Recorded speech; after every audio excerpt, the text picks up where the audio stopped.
대한민국은 세계에서 가장 못 살던 나라, 거짓이 횡행하던 나라에서 세계에서 가장 잘 사는 나라 중에 하나가 되었고 또 선진국이 되었습니다. 그런데 최근에 이런 가짜들, 거짓 때문에 나라가 흔들리고 있습니다. 그래서 저는 계속 이 가짜, 거짓과 싸우고 있습니다. 특히 부정선거가 가장 큰 문제였습니다. 그래서 부정선거를 수사해 본 사람, 부정선거를 경험해 본 사람, 제 눈에 보이는 이런 부정선거를 그냥 모른 채 할 수가 없었습니다. 저는 그렇게 비겁한 사람이 될 수가 없었습니다. 그래서 제가 정치를 하면서 표 얻는데 손해가 많이 나는 부정선거 얘기하면 표 없다고 그래요. 그럼에도 불구하고 제가 계속 이야기를 했습니다. 우리 대선 후보들 토론회 할 때 그때 저는 제 시간에 상당한 부분을 거의 대부분을 부정선거로 일관했습니다. 부정선거 판례를 만들어서 여러분들에게 보여드렸습니다.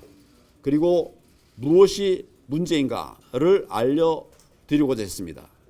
많은 노력을 해서 전혀 알지 못하던 이런 국민들이 그리고 심지어 국회의원들도 이제 관심을 갖게 되었습니다. 그러나 아직까지 세상은 바뀌지 않았습니다. 그럼에도 불구하고 우리는 중단할 수 없기 때문에 계속 왔습니다.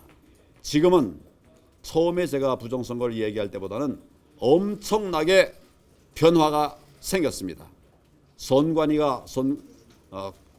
국정원이 선관위를 보안 점검을 했습니다. 선관위는 계속 딴청을 부리고 빼려고 했지만 도저히 안 되니까 응했습니다. 그래가지고 6가지의 항목에 합의까지 하게 되었습니다. 정말 힘든 과정을 왔는데 언론도 이제는 같이 하는 언론들이 생겨나고 있습니다. 언론도 메이저 언론들은 보도를 거의 안 하고 있지만 그러나 서열로 말하면 10위권의 이런 언론 중에서도 여러 언론이 저희가 집회할 때마다 나오는 그런 언론도 있습니다. 차츰차츰 확산돼 가고 있습니다. 지난번 당대표 선거 때는 우리 당대표 후보들 4명 중에 3명이 부정선거를 이야기했고 그중에 나경원 의원 같은 경우는 김민전 의원과 함께 선거법 개정 법안 발의에 참여했습니다. 엄청난 큰 변화입니다. 우리 당에서도 공명선거 제도 개선 특위를 만들어서 우리 부방대 또 정교모 교수들과 함께 문제가 뭔지를 논의하는 이런 자리를 갖기도 했습니다. 정말 처음에는 생각할 수 없었던 이런 큰 변화가 온 것입니다. 그리고 최근에는 대통령께서 부정선거를 이야기했어요. 그리고 이것을 지금 우리가 해결해 나갈 가장 큰 핵심 과제로 생각을 하고 있습니다. 여러분 다 보시지 않습니까? 저는 이런 큰 변화가 결국 정의가 승리한다고 하는 우리의 확신들을 이어가는 귀한 모습들이라고 생각을 합니다. 저는 부정선거를 막겠다고 하는 분들과 함께 하겠습니다. 대통령도 그런 말씀을 하시니까 대통령도 돕고 함께 하겠습니다. 위기의 대한민국을 무너뜨리려고 하는 세력들과 강하게 싸울 것입니다. 저는 이런 의미에서 오늘 소통관에 와서 기자 여러분들을 뵙게 되었습니다. 선관위는 부정선거 의혹과 관련해서 지난 보수 진영이 승리한 대선과 지선을 스스로 부정하는 행위다 이런 입장을 냈잖아요. 이 점에 대해서는 어떻게 보십니까? 저들이 부정선거로 얼마 정도를 이기겠다 이런 작전을 했던 것으로 보여집니다.